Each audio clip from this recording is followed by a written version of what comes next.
Seriously. Pacifica, California, 5,300 miles away. All right. The boardwalk in Pisco, Peru, 6,400 miles away.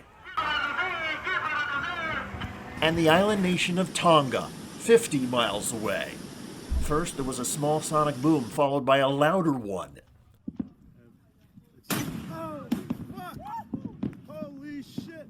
Minutes later, the waves came.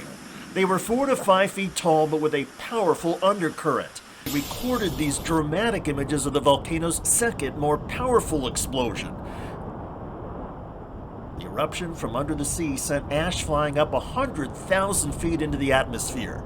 The volcanic material produced frightening lightning strikes. By most accounts, the volcano's underwater eruption and shock waves produced some of the most spectacular displays weather satellites have ever captured. But around the edges here, what you can actually see are the shock waves that were created from the eruption itself. Here's a slower image of it. Again, there's the eruption, and then notice on the outer side, a lot of those shock waves reverberating out. 105,000 people live in Tonga, and soon after the eruption, the island was coated with thick black smoke and ash. It cut off all communications, and nearby nations of New Zealand and Fiji have been trying to send surveillance aircraft to assess the extent of the emergency. Initial reports indicate the damage in Tonga is significant. Hello everybody, I'm David Shuster, and thanks for joining us. Geologists say we should not be surprised by the powerful volcanic activity in this part of the world. A few years ago, an eruption destroyed an island in the Western Pacific and created a new one. This particular volcano has been erupting since mid-December. What happened January the 15th is that at least part of the volcano underwater exploded. And the combination of an explosion and the displacement of ocean water is what creates these jaw-dropping satellite images and a tsunami.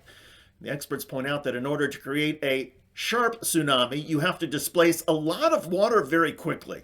So geologists suspect that in this particular case, a big part of the volcano literally blew off and pushed seawater out of the way.